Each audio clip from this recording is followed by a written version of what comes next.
Hey, everybody. So I wanted to do a follow-up to the post I made the other night about taking Scary and Shitty out to dinner, based on a conversation that I had with a dear friend of mine named Cynthia, who I met about a year ago as I was kind of starting to come out of the really high level acuity that I felt, starting in the late spring of 2021. And Cynthia is one of the few people that, I probably share all the details with. I go into a lot of, I will let her know how bad things are. She is the person that, I would say, am I going insane? Or she would hear the depths of whatever was going on with me. And so it was interesting because we had a conversation yesterday, and I just thought a lot of things came up in it that I thought might be useful or helpful to talk about on here with you guys. I don't know if you remember me saying the quote that in many ways withdrawal is the feeling of going insane while sane enough to witness the event. And I want you to keep that sentiment in mind as I talked a little bit today about the feeling of going insane while you're sane enough to witness the event. And what is sane enough? And this is kind of what she and I were talking about. When I did the clip the other day and I talked about taking Scary and Shitty with me out to dinner, I got a lot of feedback from that. I got a lot of people saying, "Oh, I have the burning skin too," and really, there are a lot of normalizing that this is a really common symptom and it's really debilitating for a lot of people. But I also had quite a few people that had never reached out that emailed me or got in touch with me and said, maybe they haven't listened to all my videos or whatever, but they said, you sound healed. How long have you been off the medication? My withdrawal's really bad. You seem like yours has been pretty mild. And what I realized in this is there's almost like a parallel process kind of going on, right? Because I don't know about what your experience is, but my experience when this all first happened to me was my life fell apart. I went off a cliff. Mentally, physically, always, lost my career, lost my home, just went off a cliff with just the way my body reacted to being on and coming off the benzodiazepine or trying to come off the benzodiazepine. But what was worse than all that was the fact that as bad as I was feeling, I was finding the need to try to prove to people that I was feeling as bad as I was, because you can't see DPDR, you can't see depression, you can't see terror, you can't see paresthesia, burning skin, you can't see, racing hearts, pounding, blurry eyes, tinnitus, feeling like you're going to birth the Hulk. You can't see it.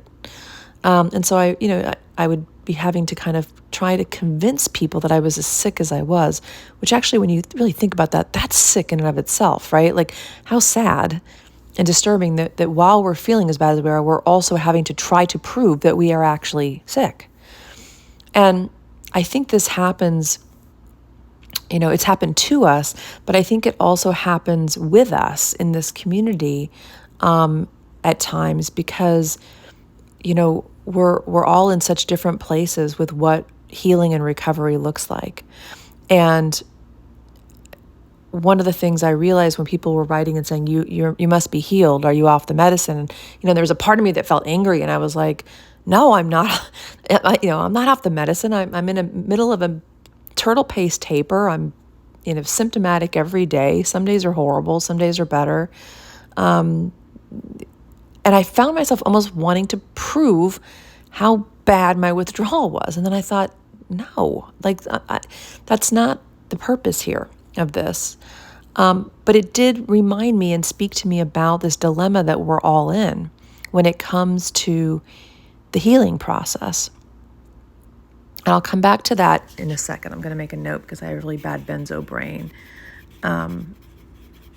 in terms of, I'm losing my train of thought more these days in the last week or so, I've noticed, than normal. But I talk a lot about this idea of gathering up the glimpses, and the glimpses are those moments. And sometimes they're, some people get them every day. Some people just get them every once in a while. Some people haven't had them in a while. Some people have more than, as they're healing, get them more often. And these glimpses, while they're wonderful because they are little moments, truly glimpses of healing and glimpses of feeling better and relief from being in the death grip of the withdrawal symptoms. But these glimpses can be incredibly confusing, both to us and to other people, right? So, for example, when I talked about being out and going out to dinner this last Saturday, the people that I met, if you remember in my audio, I said that they said to me, "Oh, you look so good, you're back."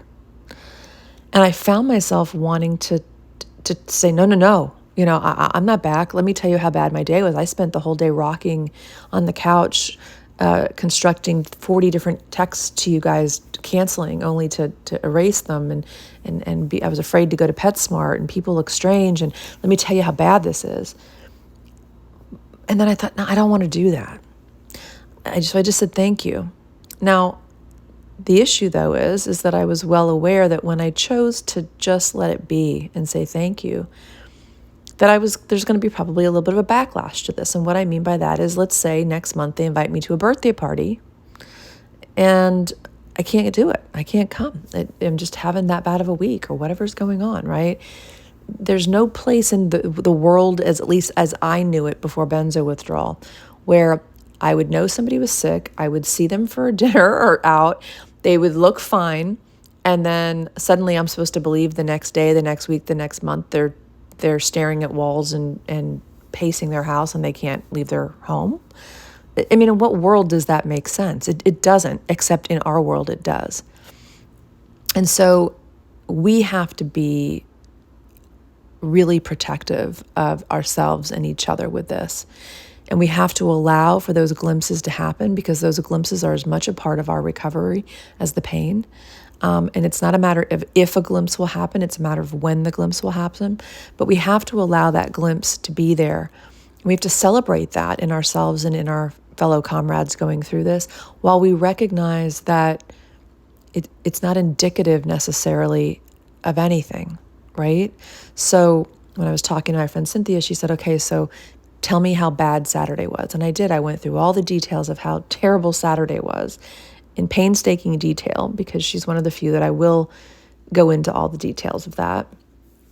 And she said, okay, and then you felt better and you went out. And I said, no, I didn't feel better. But at the restaurant, I noticed that Scary and Shitty went from being 8 feet, 400-pound monsters who were batting me around to basically, strapped into their seats next to me,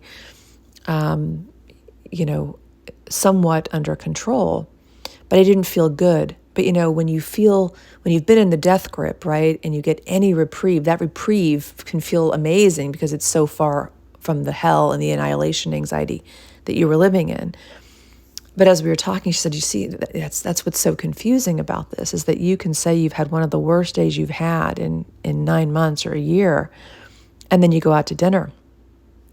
And it's confusing for us. It was confusing for me. And then it's also demoralizing, right? Because then 2 days later, I'm back in the weeds and I'm frustrated, right? Because the world I lived in before benzo withdrawal was, okay, I want to make the basketball team. I'm going to practice 4 hours a day every day. And I'm going to make that team probably because, I did make the team. But my point is that usually when we put in consistent effort and we keep doing all the right things, we're going to get closer to the goal we're trying to achieve. We might not be able to, I was never going to play for the NBA, okay, but maybe I'd make a junior high team. Realistic goals with the right effort often can be met, right? That's not how this works. And so this gathering up the glimpses that I keep talking about that we need to do for ourselves, whether they come every day or every other day or every week or once a month or every couple times a year, we've got to gather up those glimpses and celebrate them with each other, knowing that they don't mean anything. So And what I mean by they don't mean anything, shouldn't say they don't mean, they do mean something, but they don't mean everything. That's probably a better way to put it. And they don't negate how bad I felt that day. And this is what we do to ourselves and what other people do to us, right? Okay, Jennifer, like, let's say that Saturday I ended up calling 4 people, which I didn't, and was crying about the burning skin and I'm not going to make it. This isn't sustainable. I need to go to the hospital, right? And then that night I'm at PetSmart. Well, to the average person, they're going to think, hey, you're being a hypochondriac. You're making shit up. You're a crying wolf. You're calling, you're crying, you're in pain, you're in distress, you want to go to the hospital, and now you're at freaking PetSmart. Like, who does that? We do that. That's the problem. Okay. And if we can't, we've got to understand that this is our journey. We've got to understand that's how erratic this can be. Now, again, when I was at PetSmart, I might have looked like a normal human being, but nobody knew that I was walking around trying not to run back to my car. I was walking around looking at everybody envious of how they appeared to be calm and not injured and not sick. And oh my God, I'll never be like that again. Will I ever just walk around a store and feel normal? And nobody got to see the rest of the story, right? But we've got to allow that for ourselves. We've got to have the compassion for ourselves that we can feel absolutely horrific and then maybe be able to watch a TV show with our kid. Or, I remember reading a book in this, and one of the women that was going through a terrible withdrawal, it seemed like the few family events that would come up, the Benzo gods would grace her with a day where she could go to the wedding or go to the party, and people thought she looked beautiful and was fine, right? Which really worked against her, because then the next week they're like, now why aren't you out looking for a job? And why aren't you doing this? And why aren't you, right? And again, it's kind of the curse of the glimpse.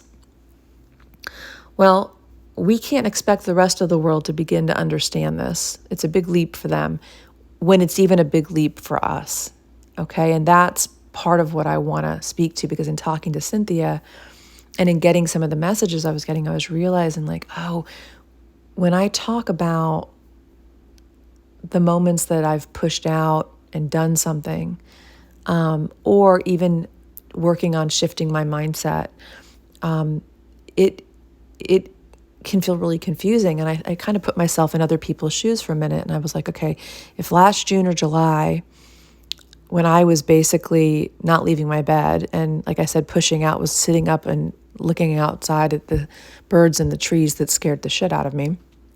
That was my idea of a push out. Had I listened to me and my audio at that point, I would have thought, I kind of probably would have thought, like, go to hell. I cannot relate to you. I can't even leave my bed. And you're talking about going to PetSmart and dinner with a friend. Oh, poor you. Withdrawal must suck for you, right? Poor you. And I probably would have been really frustrated. But the problem with that mindset is then we're doing to ourselves and each other what the world is doing to us. Okay? Because the thing that we have to embrace is the fact that this process makes no logical sense. Logic and reason are out the window, okay? There's no trajectory. There's no formula. And we have to be able to work on that and to be able to accept that within ourselves and each other, so that we're not so devastated when the glimpse leaves, and we're not so judgmental of ourselves or each other when somebody's having a good day and we're thinking, what the hell's your problem, right? No, we need to know this is what we're all up against. And we need to celebrate our own and each other's glimpses just as much as we normalize and are supportive and empathic for each other's pain and despair, because both are vital parts of this process. The other thing that came up in my conversation with Cynthia that I thought was interesting was we were talking about kind of the difference between the brain and the mind. And, the brain is, again, part of our nervous system. And we know that we have a nervous system injury. We have a heightened state, a highly sensitized nervous system that can create scalp to toe, physical, mental, emotional sensations that are cognitive sensations that are really debilitating. So we've got this brain, and I think about the brain as like a horse. And then I think about the mind as like the jockey, okay? The jockey's role is to rein in that horse and to get it to run at a certain speed in a certain direction towards a certain goal, right? The problem is in benzo withdrawal, we have a horse, we basically have a bucking bronco in a stall, right? And the jockey's nowhere to be found. And so our job, I think, as we try to figure out what do we have control over in this process, is I think what we have control over is we can practice and begin to get curious about what does it mean to create a jockey? What does it mean to create the being or the thing that will hopefully eventually tame this bucking bronco, right? We don't have control over the pain that we're in. We don't have control, and this is where Claire Weeks really comes in. We don't have control over the fact that our limbic systems are on fire and we're having all sorts of mental symptoms. We don't have control over the fact that our skin burns or that we have nerve pain or that we have akathisia or that we have POTS and dizziness and vertigo and blurry vision and ocular issues and auditory problems. We don't have control over that, okay? That's that horse in the stall being, branded with, some invisible branding iron that we can't see, and they're just reacting, okay? But we have to begin to think about, and this is where I think there's been a little bit of a shift for me, is how do I begin to build the right jockey for that particular horse, okay? And the jockey has a different role than getting it to go in a particular direction and reach its goal. Okay, I basically need kind of a horse whisperer, maybe more than a jockey. I need the horse whisperer, and that horse whisperer is somebody who just simply gets the horse. That's what we're trying to become in this. Okay, so the brain is the horse, and the mind is the horse whisperer. The one that gets the horse. He gets the psychology of the horse. That's why I decided to put these videos out and these audios out, was that as I was studying and learning and researching and thinking about this, is that I would pass on what I was learning in the hopes that maybe it was relevant to you guys, and some of it will be and some of it won't. But it's trying to learn the psychology of withdrawal so that we can develop a different relationship with withdrawal. And a couple people have said, you seem like you're doing a lot better this last month or two. And I'll be honest, the symptoms aren't really any different. They're different than they were last summer. They're not as debilitating in terms of I'm able to leave my bed and, that type of thing. But especially the mental symptoms and the onslaught, there's not a day or an hour that goes by that I'm not in it. Okay, but I think what's happening is I'm starting to put together this idea of being, the benzo whisperer for myself, right? No doctor's been able to give me any answers. We've scoured all the forums and all the books and all of this and hours of whatever, and I've studied neurobiology and neurophysiology and neurochemistry, and I'm looking everywhere and looking at all, trying to turn over every stone. But this idea of the horse whisperer. So if the brain is the horse, what is the horse whisperer in benzo withdrawal? It's developing some patience. And I have to tell you that, on the day that I guess I was supposed to be in line at the banquet of virtues, and they were handing out patience, I must have overslept because that was not my strong suit. As it relates to me, endless patience for other people, very little patience for myself, very little self-compassion, very compassionate, very little self-compassion, very little patience. And so I think patience and self-compassion. I also think wisdom, radical acceptance, and some allowance. And what is the wisdom? Kind of the wisdom of to know the difference of what I can control and what I can't, okay? I can't control the pain. I can't control that I'm in withdrawal. Can I control my relationship to withdrawal? And how this is played out is really trying to understand what is the difference between the pain of withdrawal versus the struggle of withdrawal. Last summer when I was so sick, and really probably from the time this happened up until recently, I was in an active struggle with my withdrawal. That was my relationship. It was one of conflict. This shouldn't have happened. I'm pissed, right? I feel like this was a preventable injury. I feel like with informed consent, this wouldn't have had to have happened to me or to many of us. I feel like if I'd been believed right out of the gate, I wouldn't have had the secondary suffering of having to push to prove that I was really struggling. But my struggle was my relationship with my withdrawal up until recently, and it was about it shouldn't have happened to me. It shouldn't be going this way. I was focused on the carnage of my life, all that I lost. I'll never be okay. I'll never feel normal. All the what ifs, just flooding me. And resentment and anger and frustration and sadness and grief and despair. And just, that was my relationship, right? With my withdrawal. It was the struggle. And so how do I apply wisdom, patience, radical acceptance, and allowance to move away from the struggle? I can't move away from the withdrawal. It's still there, okay? But, I was thinking about,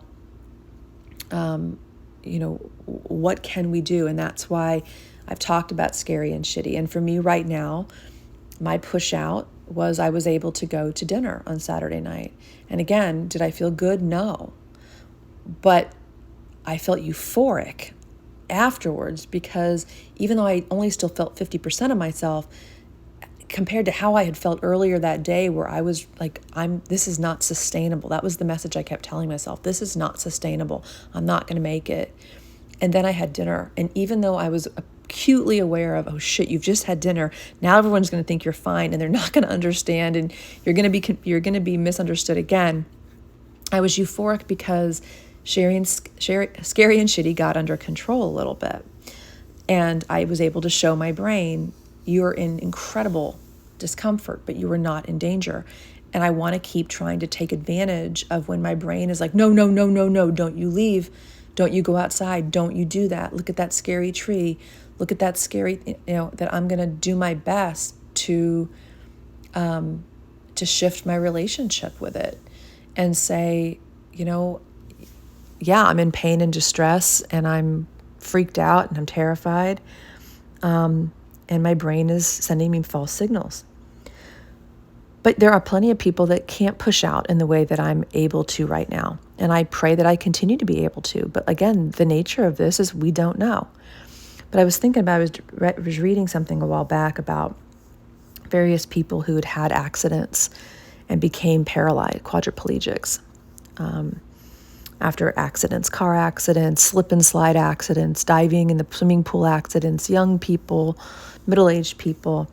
And it was talking about, kind of who did well, Well, I guess what they mean by well is felt like they had a quality of life. Well, their push out, if you think about it, so if, I've had some people write to me and say, this isn't just about changing your attitude, Jennifer, and then forcing yourself to go white knuckle through things. No, I'm not asking you to do that. In fact, I think white knuckling through things actually makes things worse. You have to do things willingly. Claire Weeks would talk about that all the time. If you're going to go to something, go willingly. Take scary and shitty with you and go willingly. If I was going to cancel dinner, I would need to cancel dinner willingly, with self-compassion and saying, it's just not going to happen tonight. No judgment and condemnation. So whatever you're going to do or not do, the key, right, to moving away from the struggle is to do it willingly. I'm going to willingly go. And if I can only last a half hour, then that's all I can last is a half hour. Or I'm willingly saying, it's not going to happen tonight. But I'm not going to lay here and beat myself up and cry about the fact that I'm a failure and my life is over. So whatever I'm going to do or not do, I'm going to do it willingly. And willingly is that pivot point. It's that critical place. So going back to the people that I was reading about that were paralyzed, there were people that spent the rest of their years depressed and angry and frustrated and resentful and pulling away from themselves and their families and feeling horrible. And then there were people that decided, okay, there's nothing I can do about this. This is my reality. There's nothing I can do. And they took a different approach. They developed a different relationship to their paralysis, just like we have to develop a different relationship to our withdrawal. Now, the advantage we have over the people that are paralyzed is no matter how willingly they began to accept their new reality, they were still never going to walk down that driveway. What is different for us is that as we willingly shift our relationship, as we move our relationship to our withdrawal into willingness, I'm willingly accepting the fact that I feel like shit and there's nothing I can do about it. But if I spend the next 5 hours sitting here wringing my hands and cursing the doctors and seeing my life as a complete failure, that's not going to help me. It's not going to bring me any closer to what I want. And so my point is that in that study that I was reading, there were a lot of people that, their reality was no different than the person laying next to them who was crying all day long about being paralyzed, than the person who decided, okay, I've cried enough tears. This is what I've got. And now I've got to figure out, what do I have left, right? That's where I talk about like what's left and what's possible. What's lost for those people are their limbs and the use of those limbs. What's left is their mindset about their lives and who they are as human beings. And then what's possible is what they do with that. Now, I get for us, one of the things that I struggle with the most, and I think a lot of people I talk to, and my friend Cynthia agrees with this, she feels the same way, is when you feel like you've lost yourself, you feel like you've lost everything, right? So, there have been traumas in my life and injuries in my life before that I weathered well, right? Because I had me. I talk about this a lot. I had me with me. But this is why I think things are slowly starting to, I don't want to say get better, but they're feeling different for me, because I feel like I'm practicing instead of looking inward at all the shit that's going on internally, physically, mentally, my life, the carnage. I'm trying to shift my relationship to say, what do I have left here? And what can I do with this?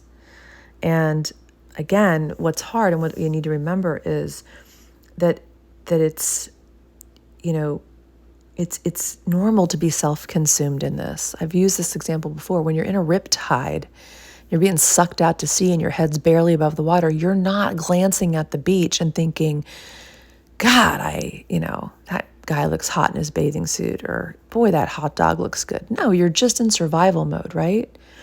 But the problem is once we realize, we're stuck in this like really long riptide, but I'm not going to go under. I'm not going to die. Now, so what can I do? If I'm going to be in this riptide for 4 years or 3 years or 20 months or whatever it is, what else can I do? Can I notice the clouds? Can I notice the sky? If I know I'm not going to die, but I know that I'm in horrible distress and I'm not going to get what I want, what else can I do? And so that's where I think I've noticed this difference in myself a little bit. And is it making the symptoms go away? It's not, but it's changing me a little bit, where I'm not expecting the symptoms to go away. I'm expecting the fact that I am in withdrawal and I don't know how long I'll be here. But I know that if I just focus on how bad I feel all the time, that's what I'm going to get. I mean, it's like watering the weeds, right? I mean, Saturday, I didn't do the right things in some ways Saturday, Now, I sat and I rocked and I just scared myself all day long. Now, does that mean I should have gone out and washed the car? No, I couldn't have done that. But is there a way that I could have said, hey, wait a second, you're watering the weeds again. Your skin is burning because you're healing. Your mind is racing because you're in a heightened state. You're having horrible thoughts because it's fumes off a hot furnace of a central nervous system. Of course, it makes sense that you're feeling these things and thinking these thoughts. So maybe I couldn't have gone to wash the car or done anything that day, but I still could have been telling myself something a little bit different rather than I'm not going to make it, I'm not going to make it, I'm not going to make it. And so anyway, I just wanted to come on and talk a little bit more about this because I realized that, as I share both the ups and the downs of my process right now, there are going to be better days and there are going to be harder days, and I'm going to share both. But my goal, I'm not going to probably come on here and give you the description of how bad it gets for a couple of reasons. One is, I don't want to trigger anybody. You know how bad it gets. The second thing is, I remember, and I still do it, if I'm having a particularly bad day, I'll start looking for success stories. And inevitably, I find myself down rabbit holes, 3 hours deep, looking at and listening to things that are just scary. And my mood plummets and my outlook plummets. So I'm not going to Pollyanna anything, but it's not my goal to contribute to that part of the conversation. It's really to contribute to the part of the conversation that says, I know this is bad. I know this can feel untenable, but let's normalize this for each other. Let's not be alone. Let's celebrate the little victories that we feel. Let's, as well as we support each other in the pain, while we also know that this too shall pass, the good and the bad.